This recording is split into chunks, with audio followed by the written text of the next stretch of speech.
Hello guys, പുതിയൊരു വീഡിയോയിലേക്ക് എല്ലാവർക്കും സ്വാഗതം. ഇന്ന് ഞാൻ കാണിക്കുന്ന വീഡിയോ എന്താണെന്ന് വെച്ചാൽ ഒരു പാൻറ്റ് വെട്ടുന്ന വിധം എങ്ങനെയാണെന്ന് കേട്ടോ. എനിക്കൊരു പാൻറ്റ് തയ്ക്കാൻ കിട്ടി.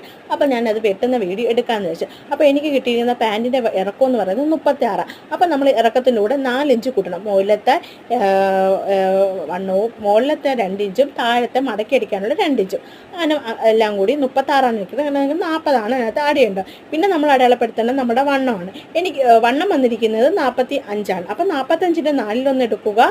അതിൻ്റെ കൂടെ എലാസ്റ്റിക് ആണെങ്കിൽ 5 ഇഞ്ച് കൊടുക്കുക, ത്രെഡ് ആണെങ്കിൽ 3 ഇഞ്ച്. ഇപ്പം ഇനി ഞാൻ ത്രെഡാണ് യൂസ് ചെയ്യുന്നത്, അങ്ങനെ ഞാൻ 3 ഇഞ്ചാണ് കൊടുത്തിരിക്കുന്നത്.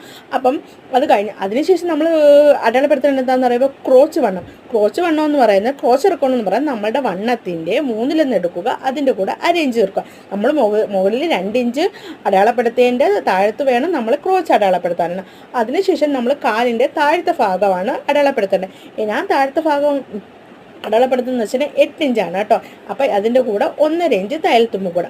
അതിനുശേഷം നമ്മൾ എന്താ വേണമെന്ന് അറിയാം, ക്രോച്ചിൻ്റെ ഭാഗത്ത് ഒരു കർവ് വരയ്ക്കണം. അതിന് പുറത്തോട്ട് ഒരു 1 ഇഞ്ച് അടയാളപ്പെടുത്തിയതിന് ശേഷം ഒരു കർവ് വരയ്ക്കുക. നമ്മൾ കൈക്കുഴിക്ക് കർവ് വരയ്ക്കുന്ന പോലെ ഒരു കർവ് വരയ്ക്കുക. അതിനുശേഷം ആ കർവിൻ്റെ പോയിൻറ്റും താഴത്തെ കാലിൻ്റെ പോയിൻറ്റും കൂടെ നമ്മൾ വെച്ചൊരു സ്ട്രൈറ്റ് ആയിട്ട് ഒരു വര വരയ്ക്കുക. അപ്പോൾ നമുക്ക് കിട്ടുന്ന പോയിൻ്റ് ഉണ്ടല്ലോ, എനിക്ക് കിട്ടിയിരിക്കുന്നത് 22.5 അതിൻ്റെ പകുതി എടുക്കുക. എന്നിട്ട് അതിൻ്റെ അകത്തോട്ടൊരു 1.5 ഇഞ്ച് മാർക്ക് ചെയ്യുക. അത് എന്തിനാന്ന് പറയുമ്പോൾ പാൻറ്റിൻ്റെ ഷേപ്പിന് വേണ്ടി. ഇതില്ലെങ്കിൽ കുഴപ്പമൊന്നുമില്ല കേട്ടോ. അതിനുശേഷം നമ്മൾ അടയാളപ്പെടുത്തും. ഇത്രയേ ഉള്ളൂ പാൻറ്റിൻ്റെ മെഷർമെൻറ്റ്. അപ്പോൾ ഈ വീഡിയോ ഇഷ്ടപ്പെടുകയാണെന്നുണ്ടെങ്കിൽ ലൈക്ക് ചെയ്യണം, കമൻറ്റ് ചെയ്യണം, സബ്സ്ക്രൈബ് ചെയ്യണം. Okay, by.